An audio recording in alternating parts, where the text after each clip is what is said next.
ನನ್ನ ಪ್ರೀತಿಯ ಎಲ್ಲ ವೀಕ್ಷಕ ಬಾಂಧವರಿಗೆ ನಮಸ್ಕಾರ. ಜೈ ಶ್ರೀರಾಮ್.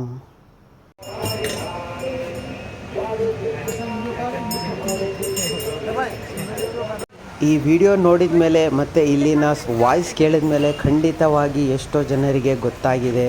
ಹೌದು, ನಾವು ಬಂದಿರುವಂಥದ್ದು ಇಸ್ಕಾನ್ ಟೆಂಪಲ್ಲು. ಅದರಲ್ಲೂ ಯಾವ ಇಸ್ಕಾನ್ ಟೆಂಪಲ್ ಅಂದರೆ ಹೆಸರುವಾಸಿ, ಪುಣೆಯಲ್ಲಿ ಹೆಸರುವಾಸಿ ಆದಂತಹ ಇಸ್ಕಾನ್ ಟೆಂಪಲ್ ಇದು. ಪುಣೆಯಲ್ಲಿ ಇಷ್ಟು ದೂರ ಬಂದಿದ್ದೀವಿ, ಪ್ರಭು ದರ್ಶನ ಮಾಡಲಿಲ್ಲ ಅಂದರೆ ಹೇಗೆ ಅಂತ ಅಂದ್ಕೊಂಡು ನಾವು ಸೀದಾ ಹೊರಟ್ವಿ ಪುಣೆಯಲ್ಲಿರುವಂಥ ಇಸ್ಕಾನ್ ಟೆಂಪಲ್ಗೆ. ಈಗ ನೋಡ್ತಾ ಇರುವಂಥ ಇದು ಟೆಂಪಲ್ಲು ಇದೇ ಇಸ್ಕಾನ್ ಟೆಂಪಲ್ಲು. ಬನ್ನಿ ನಾವೆಲ್ಲರೂ ಒಳಗಡೆ ಹೋಗೋಣ.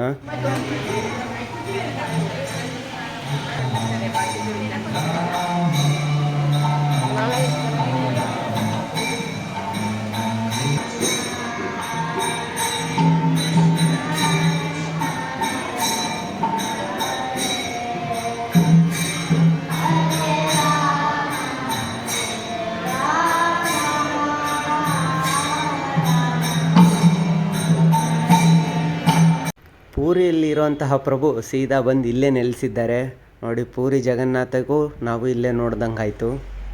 ವಸುದೇವಸುತಂ ದೇವಂ ಕಂಸಚಾರೂರಮರ್ದನಂ ದೇವಕೀ ಪರಮಾನಂದಂ ಕೃಷ್ಣಂ ವಂದೇ ಜಗದ್ಗುರು. ಕೃಷ್ಣಾಯ ವಾಸುದೇವಾಯ ಹರಯೇ ಪರಮಾತ್ಮನೇ ಪ್ರಣತಕ್ಲೇಶನಾಶಾಯ ಗೋವಿಂದಾಯ ನಮೋ ನಮಃ. ಪ್ರಭು ದರ್ಶನ ಪಡೆದಲ್ಲಿ ನಮ್ಮ ಮನಸ್ಸು ಶಾಂತವಾಗೋದಂತೂ ಖಂಡಿತ, ಆಮೇಲೆ ನಿರ್ಮಲವಾಗೋದಂತೂ ಖಂಡಿತ. ಅದಾದಮೇಲೆ ಮುಂದಿನ ನಾವು ದರ್ಶನ ಮಾಡೋಕ್ಕೆ ಹೋಗೋಣ. ಬನ್ನಿ. ಯಾರು ಹೇಳ್ರಿ? ನಿಮ್ಮೆಲ್ಲರ ಅಚ್ಚುಮೆಚ್ಚಿನ ಗಾಡ್ ಅಂತಲೇ ಪ್ರಸಿದ್ಧವಾಗಿರೋರು ಯಾರು ಹೇಳಿ? ಹೇಳ್ಕೊಂಡಲ್ವಡ, ವೆಂಕಟರಮಣ ಗೋವಿಂದ ಗೋವಿಂದ. ನಿಮಗೆ ಇಷ್ಟವಾದಂಥ ಇಷ್ಟ ದೇವರ ದರ್ಶನ ಪಡೆದ ಮೇಲೆ ಎಷ್ಟು ಖುಷಿಯಾಗುತ್ತಂತ ನಿಮಗೂ ಸ್ವತಃ ಅನುಭವ ಆಗಿರುತ್ತೆ. ಸೊ ನಾವು ಮತ್ತೆ ಅಲ್ಲಿಂದ ಹೊಂಟ್ವಿ ಶಂಕರ್ ಬಾಬಾ ಸಮಾಧಿಗೆ. ಇಲ್ಲಿ ಸಮಾಧಿ ಉತ್ಸವ ನಡೀತಾ ಇತ್ತು. ಈ ಶಂಕರ್ ಬಾಬಾ ಬಗ್ಗೆ ಹೇಳಬೇಕಂದ್ರೆ ತುಂಬಾ ದೊಡ್ಡ ವ್ಯಕ್ತಿ. ಸತ್ತ ಮೇಲೂ ಹೆಸರು ಉಳಿಬೇಕು ಅಂದರೆ ಈ ಥರ ಸಾಧನೆ ಮಾಡಬೇಕು ಅಂತ ಹೇಳ್ತಾರೆ. ಅದೇ ಥರನೇ ಇವರು ಶ್ರೀ ಸ್ವಾಮಿ ಸಮರ್ಥ ಅವರ 2ನೇ ಅವತಾರ ಅಂತಲೇ ಹೇಳ್ತಾರೆ. ಸಾಕ್ಷಾತ್ ಶಿವನ ಅವತಾರ ಅಂತ ಹೇಳ್ತಾರೆ.